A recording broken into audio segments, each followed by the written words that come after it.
नमस्कार मंडळी आणि कसं काय मुंबईकर. तर आज निघालो आहोत आपण विदाऊट नीलपरी नेहमीप्रमाणे. कारण का आज नीलपरी तुम्हाला दिसणार नाही आहे. आज फक्त प्रवीण दिसेल. नीलपरी पार्किंगमध्ये उभी आहे. तर आज आपण बाहेर चाललो आहोत, पण कुठे चाललो आहोत हे तुम्हाला व्लॉगमध्ये पुढे पाहावं लागेल. त्यासाठी पूर्ण व्लॉग बघावं लागेल. तर भेटूया पुढे. आणि आज ट्रॅव्हलिंग होणार आहे ट्रेन थ्रू.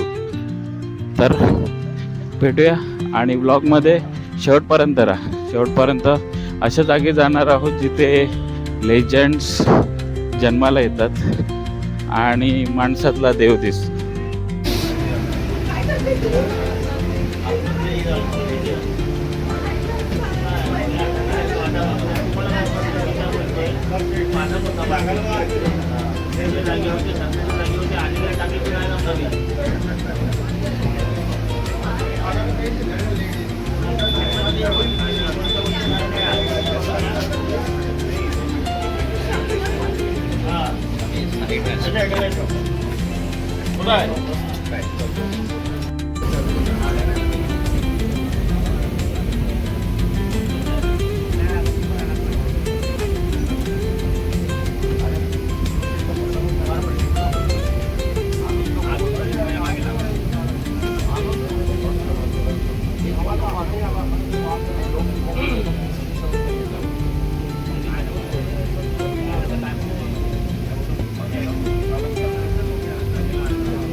तब्बल 1.5 तास प्रवास करून आपण आलो आहोत चर्चगेटला.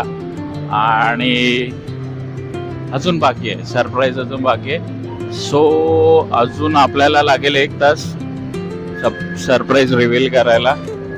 तर थोडंसं खाऊन पिऊन घेऊ. खाऊन पिऊन झाल्यानंतर मग आपण पुढच्या मार्गाला लागू.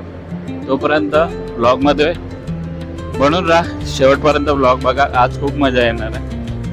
थोडंसं युनिक, आपल्या जवळचं सगळ्यांना माहिती आहे, तरी पण थोड्याशा युनिक रीतीने तुमच्यासमोर मांडायचा प्रयत्न करतो मी.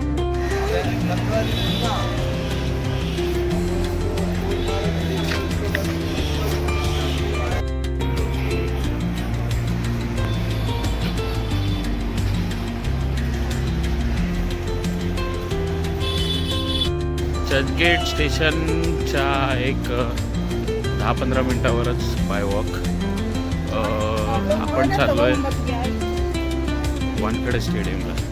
आणि MCA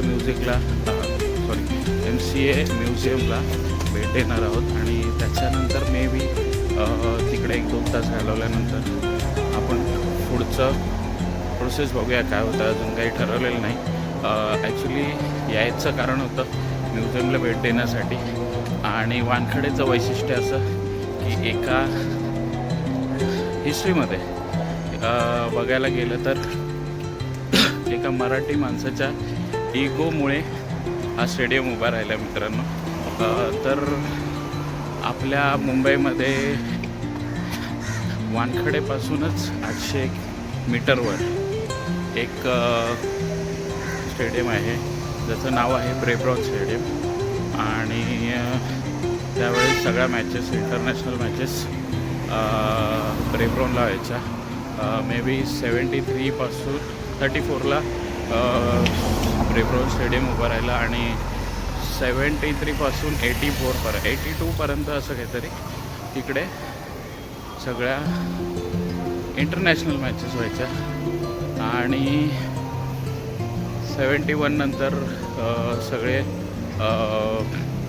काय म्हणतात आपसातच थोडेसे इगोइस्टिक वाढायला लागले. म्हणजे ते प्रायव्हेट कंपनी असल्यामुळे ते ठरवायचे की त्यांना कुठल्या मॅचेस करायच्या आहेत किंवा कुठल्या मॅचेस नाही करायच्या आहेत, कोण कुठे बसेल, कोणाला कुठली सीट दिली जाईल, असं सगळे इगोजमध्ये आले. त्यामुळे SK वानखडे म्हणजे शेषराव कृष्णराव वानखडे याने ठरवलं की आपलं मुंबईचं स्वतःचं एक स्टेडियम असावं. त्याच्यामुळे त्यांनी त्यावेळेस झटापट करून वानखडे स्टेडियम बनवायचं ठरवलं आणि आता आपल्याला एका मराठी माणसाच्या इगोमुळे हे वानखडे स्टेडियम बघायला भेटते. आणि एंट्री नव्हती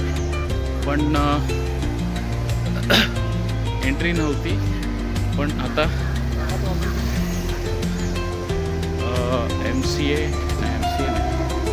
म्युझियममुळे आपल्याला वानखडे स्टेडियम पाहायला भेटणार आहे. तर भेटूया ब्लॉगमध्ये, राहा शेवटपर्यंत. स्टेडियमचं दर्शन तुम्हाला होईलच.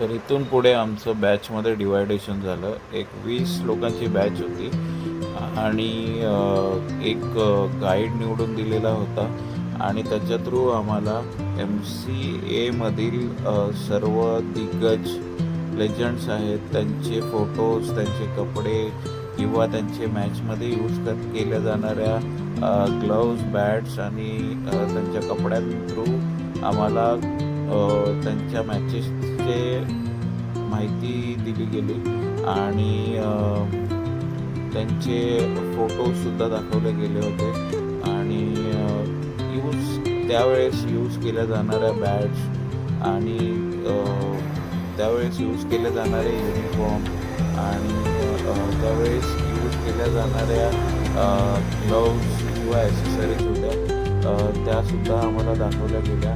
आणि तिथे लेजंड्स होते, त्यांचे फोटोज होते आणि मिनी व्हर्जन ऑफ वानखडे सुद्धा होता. तर या म्युझियम थ्रू आम्हाला वानखडे आणि क्रिकेट टीम, इंडियन क्रिकेट टीमचा सुरुवातीपासूनचा इतिहास ते आत्तापर्यंतचं सिच्युएशन काय आहे आणि काय नाही हे त्यांनी एका चांगल्या पद्धतीने आमच्यासमोर ठेवली आणि ग्राउंडमध्ये नेऊन आम्हाला ग्राउंडबद्दलसुद्धा त्या गाईडने माहिती दिली आणि खूप छान असा आजचा दिवस आमचा वानखडेमध्ये पूर्णतः आम्ही एन्जॉय केला.